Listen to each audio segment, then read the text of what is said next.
today. Thank you so much for joining Behind the Boost. We got Cameron Williams. Now, it's rare for me to run into people with the same energy and craziness as me, and also the same freaking events. No lie, I've seen this guy 6 times this year, all around the nation, even in Mexico. I've met his family, his kids.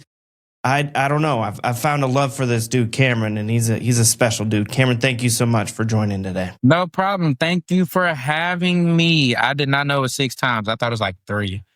Yeah, it's a lot. I feel like it's never too much, right? But it's always been special. When you know good people, it's never too much. That's very true. That's very true. Now, Cameron, where are you from, man? I'm born and raised in Atlanta, Georgia. So you're born and raised in Atlanta, Georgia. And tell me what you do. Tell me about your company. So we are Kinli Consulting. I guess I need to take a step back. Kinli Consulting, we provide fractional CFO and consulting, accounting, tax strategy, mainly with marketing agencies. That's the niche we've settled on for about the past 4 or 5 years now. So it's been a blessing for us, definitely, just to be able to see people really grow their finances and their revenue. But of course, how do we help you to keep as much of it, to reinvest it back into the business so that you aren't the only one that the whole business is dependent on? And so it's been a great thing for us. That's awesome, man. Now, you and I have been to several conferences, and settling on a niche is so important. Yes. How in the heck did you decide on marketing company specifically? Well, funny story. I think I originally started with recruiting companies because out the gate, I got this guy. And I mean, if you don't know, recruiters are essentially like pay me 15 to 20% of their first year fee. And that's their fee. So I'm like, oh, that's awesome. The problem was we only have one. So I went to my mentor and I'm like, yeah, I don't think this is working. We need to pick somebody else. And so she's like, we started going through different ones. And some kind of way she was like, marketing agencies. And I'm like, why'd you pick them? And she's like, well, from a personality standpoint, I think they would fit with you. They're typically on the younger side and trying to grow. So there's that. They typically make a lot of money fast. You're coming in to help them to manage that. So there should be plenty of opportunities there. And so she was like, plus at the end of the day, try for 6 months. It ain't like you married to it. Like, try for 6 months. If it doesn't work, then we'll have another conversation and switch. So we tried it, and that's when we really started to accelerate the company. That's awesome, man. That's awesome. What are the issues that you run into? Like let's say it's your first 30 days. I'm a marketing company. You tell me what we're hitting, what we're looking at, and what you're yelling at me at majority of the time, and what are the things you like to see? So it kind of depends on the stage the company is at. So I'll do maybe the past couple of clients. So let me look at my board. So, like one of the people we have, so she's already well-established, couple of million in revenue, and she actually already has an internal accountant on her team. But she's like, hey, we need somebody to come in and give a CFO strategy. I'm thinking about buying this. I'm thinking about replacing this.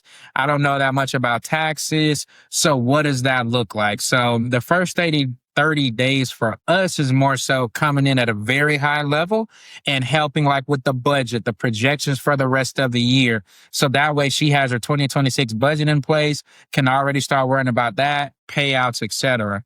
A more normal case would be like, I have something, but I know it's not strong or solid, or I'm doing it on my own. Yikes. But I've seen your content, or I've met you at an event, or somebody told me to connect with you. And typically we have to build it from the ground up. So do you have financials? That's a yes or no. If no, we got to build it from scratch. If yes, then the next question is, are they good? So I tell people, you want a B+ or higher. So then if that's the case, we're just coming in, putting our special sauce and adding and amplifying. Or is it worse than a B? Like whoever this bookkeeper or accountant was, they were trash. So therefore, like we just got to redo that whole thing from January till whatever today's date is so that it's accurate. Part 2 of that is, okay, we're going to fix it. But now, do you understand it? Because as you know, everybody's not a numbers person. So I don't want to give you all this stuff and you're like, oh, okay, yay. and you have no idea what it means. I point to a category, you have no clue. No, we wanted to be where when you see SEO income or web hosting or CMO income, or on the expense side, officer comp versus salaries and wages versus contractors, you know exactly what makes up these categories. And then we get to that fancy stuff, the budgets, the projections, the tax strategy. We just have met with maybe, I'll say, over half of our clients, because it's Q4 going over Q3. What do taxes look like in like 2 months? What does that look like? And a lot of them, it's now starting to talk about, okay, hey, how are we going to end the year? Where does money need to get spent? Do we just need to hold because you just don't care like that? What does that look like? And then possibly we've had a couple of, hey, you're saying this is going to happen. So then that means in Q1 of 2026, we need to go ahead and make this certain level of hire, because by the time they ramp up, you're back in busy season or whatever that may look like. So that's kind of a wide variety of how we work with people. Of course, there's always tax season. So, please love your accountant during those times, because they're probably moving heaven and earth on your behalf. So that's always, of course, in March and April.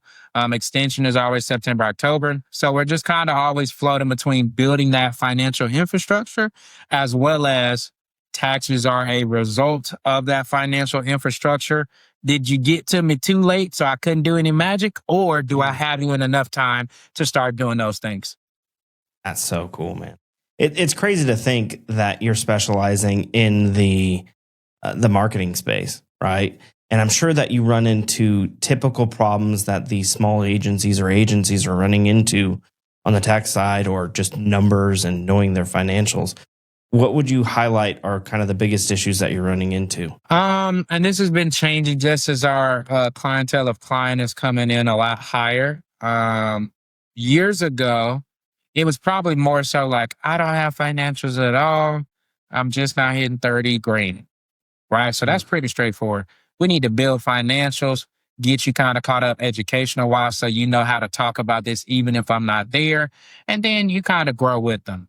Lately, it's been these people that are already doing $1 million, $2 million, $3 million, and they're expecting me to take what they have. I need you to make this better, amplify, and keep me in the loop so I know how to make these decisions. So more of the common things that we're getting asked is like, how can I pay myself more money? How can we change our cash flow? Because I feel like I'm just spending money randomly. Who is the next team member to hire? Like, what should that be? Is it an executive assistant, a CSM, an account manager? Should we be outsourcing? Who can we get to hire? Like, is that a U.S. hire or overseas hire? All of these things start coming into play. That's not even getting into, we just had this convo like 2 hours before this. Hey, how are your operations looking? Because what got you here won't get you there. So your system that you built for you making 50 grand, well, if you were to double clients, in theory, get to 90, 100K, you got a bigger operation. You have more clients. You have more people under you. So do we have the right systems and team members and tech in place so that we're not dropping clients just because let's keep growing and scaling and putting the rocket ship on? Yeah, but we can't churn everybody out either. So these are kind of those conversations that we're having. Where should we be spending money? Right? That may be in your marketing, because marketers are notorious for not marketing themselves like they need their clients. So what does that look like? Hey, we saw a guy, he's doing great. You've literally spent zero on your own marketing and advertising. So the first time he says, where can I spend? We need to get you to 5 to 10% of income just going to marketing and advertising. And if we're wanting to be really aggressive, maybe that's 15 to 20%. So all of these things are super important, but you have to know your client. What works for client A does not work for client G. What works for client M is not even close to what works for client B. But that's why you have to be meeting with your accountant, meeting with your CFO, telling them what you want so that you can stay in alignment and they not just give you the basic generic, do these things. Because what if you like to travel more? What if you want to retire at 50, not 65? What if you want to hire your wife or bring your spouse on? These are all things that require different strategies. So you have to keep that high touch relationship going, which is what we try to do. But these are the things that we're kind of seeing right now in Q4 of 2025. That's crazy. It's crazy to think, but I also, hearing the conversations, you and I are often, we're next to each other, shoulder to shoulder at these conferences. And you could say, you know what? One of my favorite things that you've done is we were at the high level conference a couple of weeks ago, and you see Cameron come over. And he's like, I got you, Nic. And he brings over his friend, and he's like, this is Boostability. They're a white label SEO company. They'll allow you, and you just go into our pitch because you know the value of outsourcing work, right? And hearing what you do and how you do it, and really be aware of all the things that an agency in 2025 going into 2026 needs in order for them to be successful is huge. And it's cool to see what you've been able to accomplish and the value of it. The question that I've got, though, is how did you become who you are, right? Where did you start? Where did you go to school growing up? Tell me about where you were from. So you're going back. Okay. I'm going back, dude. We're going back. So again, born in Atlanta, Georgia, on the south side of the city by the airport. We moved to the east side when I was about 4 or 5. So I was in kindergarten through 3rd grade. On the east side. Then we moved to Gwinnett County, which is like northeast. And back then, so this is your 2000 to 2004-ish range. Mainly Caucasian demographic. So I was the minority. So there was that adjustment there. Ironically, on the flip side, of course, I'm from the south side. That's the more urban part of town. Went to like an all black church. So like I had kind of best of both worlds, right? It's like and then this is the funniest thing. So you know how they do school district lines and zoning. I thought I was going to go to the school that was going to be, they would call it the hood school because it was all black. That should let you know kind of where I was living. Yikes. But I'm thinking I'm going to this school because it's literally like a straight shot down the road, maybe 4 minutes. Well, I go to I'm 2 houses away from that line. So I'm in the rich Caucasian school district. So, which is like 10 minutes away. So I'm essentially getting best of both worlds, right? How do I survive and thrive in this one environment? But then on the weekends, after school, et cetera, I'm in my more urban environments. So I really think that, with good food, right? I'm not going to say, I will neither confirm nor deny that statement. So for me, it was more so, how do you thrive and exist and be who you are in both environments? So I think as I've gotten older, I can see the parallels now. Like I can talk to pretty much anybody. I can relate. I can see things from different perspectives. So that was huge. In relation to accounting.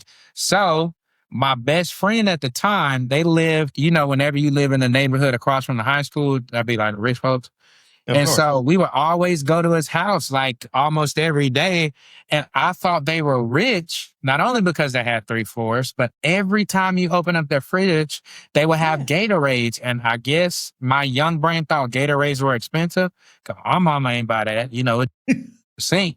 So I'm like, man, y'all still be full of Gatorades. So I'm like, well, what do you guys do? And they said, we are accountants. We're both accountants. And I'm like, what is that? And so I'm like, well, shoot, I'm good at math. I'm in like calculus 1 or 2. So I should be an accountant. And on top of that, my grandma worked for the city of Atlanta in the accounting department. So with those 2 things, I went to Valdosta State, which is down in South Georgia, like right before the Georgia-Florida border. Graduated in 3.5 years, went right back, got my master's. So ended up having a bachelor's in accounting, bachelor's in finance, and a master's in accounting. While I was getting the master's, I was already working at a CPA firm that was local there. Shout out to Valenti Rackney and Associates, because that was my first like real deal, big boy career job. And a lot of those thoughts and concepts and processes are literally what we use today. Then after about 2 years, got married to my wife, still married. Praise the Lord for that.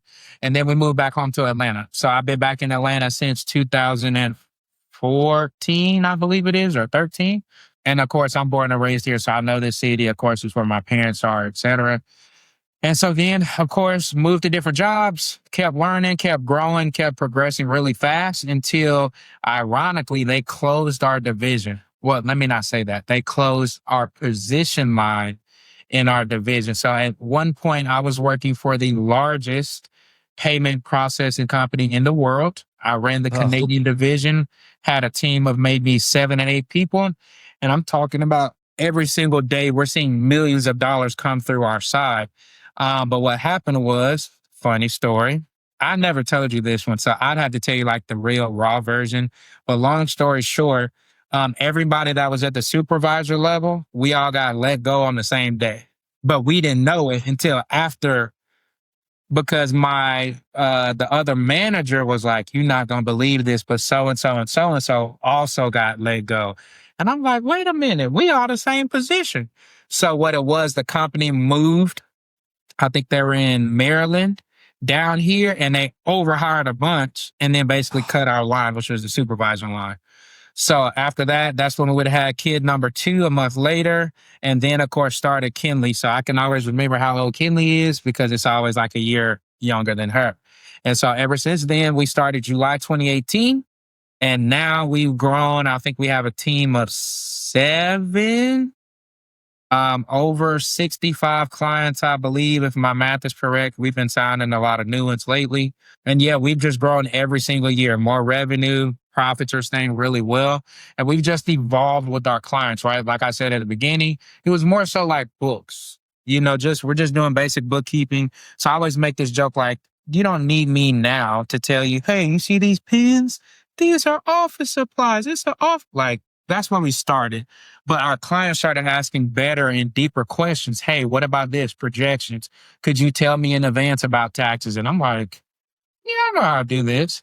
And meanwhile, my accounting buddies are like, damn, that is not what you're selling. You just telling them for free. You need to change your prices to include that. And that's how we kind of moved from Kinli Accounting to now Kinli Consulting. So cool, man. That's how Kinli Consulting got its start, and it only grows from here. Stick around for part 2 as we dive into how Cameron scaled his agency, raised his prices, and kept his clients asking for more.